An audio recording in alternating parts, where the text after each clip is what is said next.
Kenapa saya menyebut Jokowi itu Jokowi? Sebuah video menunjukkan seorang pria menghina Presiden Joko Widodo dan polisi viral di media sosial.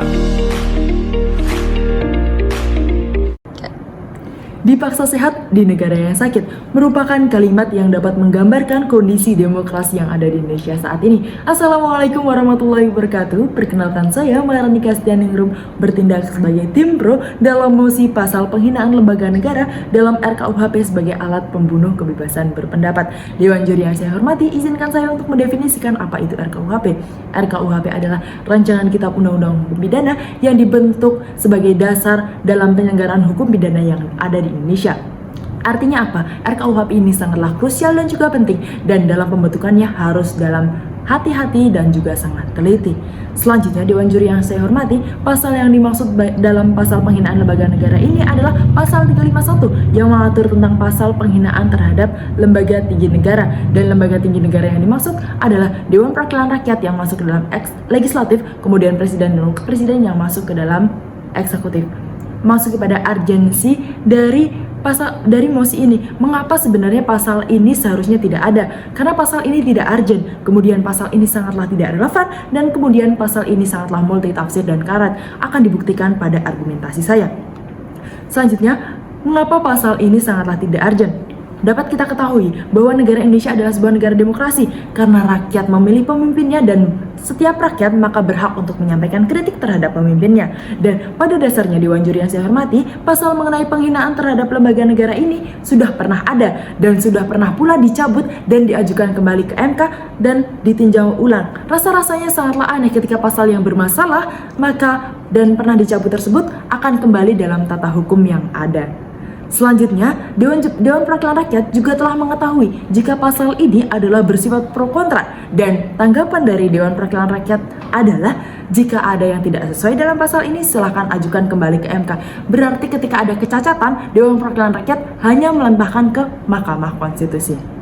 Selanjutnya, mengapa pasal ini tidak relevan? Dewan Juri yang saya hormati, pada dasarnya pasal penghinaan ini merupakan produk kolonial yang diadaptasi dari penghinaan terhadap Ratu dan Raja Belanda, namun sangatlah tidak relevan ketika ada di dalam negara yang demokratis, karena pasal ini menempatkan lembaga tinggi negara yaitu Presiden sebagai otoritas yang sakral yang diadopsi dari WVS yang dalam sejarahnya dimanfaatkan oleh pemerintah kolonial guna membungkam kritik intelektual dan massa rakyat. Dan dalam RKUHP disahkan ini masuk dalam pasal 240 dan 241. Dalam draft tersebut, mereka yang menghina pemerintah akan dipidana selama 3 tahun, dan juga ketika dipublikasikan maka akan dipidana selama 4 tahun. Selanjutnya, kenapa pasal ini tidak perlu ada? Dewan Juri yang saya hormati, yang pertama, pasal ini sangatlah multitafsir dan juga karat. Pasal ini sangatlah rentan untuk dimanipulasi, dikriminalisasi, dan juga dipolitisasi, dan dapat mengancam adanya demokrasi.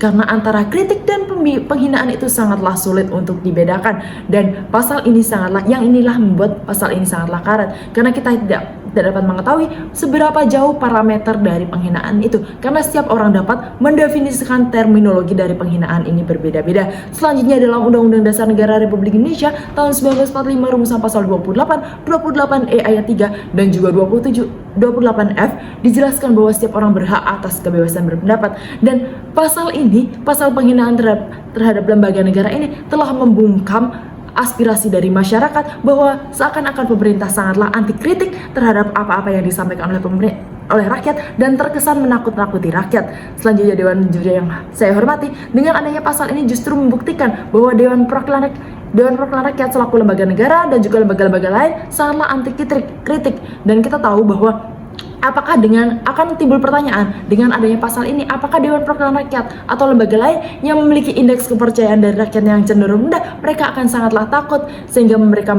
membuat adanya pasal ini, sehingga pasal ini rentan untuk menurunkan adanya kepercayaan rakyat. Selanjutnya, pasal ini juga tidak menerapkan adanya greater tolerance, di mana kita ketahui bahwa Indonesia sendiri sangatlah plural dan juga sehingga Hal ini membuat perlu adanya toleransi dalam berpendapat. Orang yang berpendidikan tinggi akan berbeda dalam menyampaikan pendapat dengan orang yang berpendidikan yang jauh lebih rendah, sehingga pemerintah juga harus memikirkan hak asasi manusia dalam hal itu, yang artinya pendidikan di sini juga sangatlah berpengaruh. Sehingga Dewan Juri yang saya hormati, argumentasi saya tetap teguh bahwa pasal ini sangatlah tidak relevan, tidak urgent, dan tidak perlu ada. Terima kasih. Assalamualaikum warahmatullahi wabarakatuh. Dewan Juri yang terhormat, sebelum memulai ranah argumen saya, izinkanlah saya untuk memperkenalkan diri terlebih dahulu. Perkenalkan, nama saya Tiara Fadila, di sini bertindak sebagai tim kontra dalam pasal penghinaan lembaga negara dalam RKUHP sebagai alat pembunuh kebebasan berpendapat. Dewan Juri, akhir-akhir ini kita melihat begitu banyak pemberitaan mengenai rencana DPR untuk mengesahkan RKUHP. Ada begitu banyak pro dan kontra dalam masyarakat mengenai rencana pengesahan RKUHP ini. Dan salah satu RKUHP yang menjadi masalah adalah pasal 351 yang mengatur tentang pasal penghinaan terhadap lembaga tinggi negara. Dewan Juri yang terhormat, sebagai suatu negara, Indonesia memiliki kewajiban untuk melindungi, memajukan, menegakkan, dan memenuhi hak atas kebebasan berpendapat dan berekspresi sebagai salah satu bagian dari hak asasi manusia. Sebagaimana yang telah diamanatkan dalam konstitusi kita pasal 28 Undang-Undang 1945. Namun demikian, meskipun bersifat fundamental, hak atas kebebasan berpendapat dan berekspresi perlu dibatasi dalam negara ini. Mengapa hal tersebut dilakukan? Tentu tujuannya adalah untuk menciptakan ketentraman dan kedamaian dalam hal berekspresi di negara ini. Kemudian dalam kebebasan berpendapat kita juga terikat dalam peraturan, di mana kita juga harus menghormati hak asasi manusia lainnya. Hal ini juga ditegaskan dalam pasal 28 J ayat 2 Undang-Undang 1945. Selain itu, dalam pasal 28 J ayat 1 dan 2 disebutkan bahwa setiap orang berhak untuk mendapatkan perlindungan kehormatan dan martabatnya, serta bebas dari perlakuan yang merendahkan harkat martabatnya. Artinya, baik pemerintah dan rakyat perlu melakukan elaborasi untuk menciptakan kedamaian dan ketentraman dengan cara menghormati hak asasi manusia masing-masing dalam hal berekspresi dan berpendapat. Dewan Juri yang saya hormati, lembaga negara sebagai pemangku jabatan pemerintahan sesungguhnya memiliki telinga yang lebar untuk mendengarkan kritik, saran, dan pendapat dari masyarakatnya. Namun, ketika kritik itu ditujukan untuk merendahkan martabat seseorang, maka hal yang dilakukan merupakan bukan kritik, namun sebuah penghinaan terhadap lembaga negara tersebut. Dewan Juri, mari saya jelaskan. Ada perbedaan mendasar antara kritik dan penghinaan yang perlu kita ketahui. Kritik diarahkan kepada kinerja dan jabatan dalam lembaga negara. Namun penghinaan akan menyerang lebih kepada personal seseorang. Kritik adalah proses analisis dan evaluasi terhadap sesuatu dengan tujuan untuk meningkatkan pemahaman, memperluas apresiasi, dan membantu memperbaiki pekerjaan. Sedangkan penghinaan dalam pasal 310 KUHP menerangkan bahwa menghina adalah menyerang kehormatan dan nama baik seseorang yang dilakukan dengan sengaja. Kemudian dalam KBBI juga dijelaskan bahwa menghina artinya merendahkan, memandang rendah, memperburuk nama baik seseorang, menyinggung perasaan seseorang dengan sengaja, seperti memaki-maki dan menistakan seseorang. Dewan Juri, dalam KUHP juga dijelaskan ada 7 bentuk penghinaan yang dilakukan. Yang pertama adalah menyiarkan, mempertunjukkan, menempelkan di muka umum tulisan atau gambaran berisi penghinaan dan bertujuan agar hal tersebut diketahui oleh orang umum. Kemudian masuk ke poin penting argumen saya, yaitu yang pertama, mengapa penghinaan terhadap lembaga negara harus dilindungi oleh undang-undang? Mengapa lembaga negara kita harus dilindungi oleh konstitusi atas penghinaan yang dapat dilakukan oleh masyarakatnya? Yang pertama adalah hal ini untuk menjaga citra dari lembaga negara di Indonesia. Bayangkan jika rakyat Indonesia dibebaskan untuk mengolok-olok dan menghina negaranya sendiri. Tentu hal tersebut akan memunculkan citra yang buruk pemerintahan di depan rakyatnya sendiri.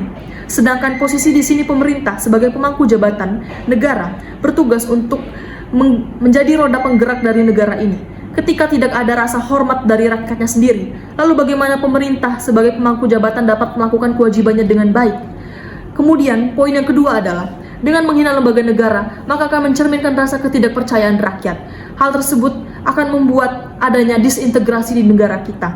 Ketika lahir pasal mengenai penghinaan lembaga negara, maka rakyat diharapkan akan sadar dan berpikir kritis dan membedakan antara kritik dan penghinaan terhadap lembaga yang baik dan benar. Itulah argumen dari saya. Terima kasih atas perhatiannya. Wassalamualaikum warahmatullahi wabarakatuh. Assalamualaikum warahmatullahi wabarakatuh. Dewan Juri yang saya hormati, sebelum memulai pidato simpulan saya, izinkan saya untuk memperkenalkan diri terlebih dahulu. Saya Isyakrila Paramudya selaku pembicara ketiga dalam debat konstitusi pada kesempatan kali ini. Audiatur et altera pars, semua pihak harus didengar. Selaras dengan adagium tersebut, telah kita ketahui bahwa sisi pro dan kontra telah berada di halaman yang berbeda. Namun bukan berarti kita mengabaikan salah satunya. Para pihak harus didengar. Kita telah mendengar bahwa sisi pro mempercayai bahwa pasal penghinaan lembaga negara dalam RKUHP berlaku sebagai alat pembunuh kebebasan berpendapat. Sebaliknya, sisi kontra mempercayai kebalikannya. Dewan juri yang saya hormati, setelah kita mengetahui garis besar argumen dari masing-masing pihak, saya mengajak Anda untuk menarik benang merah dari perdebatan ini. Yang pertama, saya mengajak Anda untuk meninjau kembali tentang pertanyaan sisi pro terkait urgensi. Telah disebutkan bahwa dalam perjalanan pasal-pasalnya, RKUHP ini mendapatkan banyak masukan dan memiliki indikasi pasal bermasalah. Selain itu, sisi pro juga menyatakan tentang bebas bukan berarti bebas menghina, karena telah ada tindak pidana penghinaan tentang pencemaran. Namun sisi kontra berhasil mematahkan argumen tersebut dengan membawakan latar belakang mengenai diperlukannya peraturan untuk menciptakan harmonisasi dalam kehidupan bernegara. Mengingat salah satu asas hukum umum yaitu les specialis derogat legi generalis, yang artinya peraturan yang bersifat khusus akan mengesampingkan peraturan atau ketentuan yang bersifat umum. Kedua, mari kita menelisik kembali pertanyaan pro mengenai sejauh mana otoritas dapat menafsirkan penghinaan. Kerancuan yang tidak terukur tentu dapat menyebabkan ketidakefektifan pada penerapan pasal-pasal RKUHP yang dimaksud. Dalam hal ini, sisi kontra berhasil menjawab kebingungan sisi pro dengan menggarisbawahi pada perdebatan yang pada perbedaan yang signifikan dan mendasar antara definisi kritik dan penghinaan itu sendiri. Kritik dilakukan atas tujuan membangun guna mendapatkan output perubahan yang lebih baik. Sedangkan penghinaan dilakukan atas tujuan menjatuhkan baik itu kehormatan maupun nama baik. Output yang didapat dari penghinaan adalah kerugian pada objek yang dihina tersebut. Selanjutnya yang ketiga, saya mengajak Anda untuk meninjau pernyataan sisi kontra tentang menghina lembaga negara berarti mencerminkan ketidakpercayaan rakyat kepada pemerintahan negara itu sendiri. Sisi kontra berdasar pada anggota-anggota lembaga negara yang memangku jabatannya adalah hasil dari pilihan rakyat sendiri. Dalam hal ini, sisi pro berhasil mematahkan argumen tersebut dengan membawakan penjelasan tentang negara Indonesia merupakan negara demokrasi, sehingga munculnya kritik bukan berarti rakyat tidak percaya pada pemerintahan yang berlangsung. Tentu, rakyat berhak menyampaikan kritikannya. Pemberlakuan pasal RKUHP ini dianggap akan menjadikan pembatasan pada hak-hak yang telah disebutkan tersebut. Yang terakhir, sisi kontra membicarakan tentang perlunya suatu aturan untuk melindungi lembaga-lembaga negara di Indonesia dengan tujuan menjaga citra baik lembaga negara di Indonesia. Karena ketika citra lembaga buruk, bagaimana rakyat dapat menaruh kepercayaannya pada pemerintahan negaranya sendiri?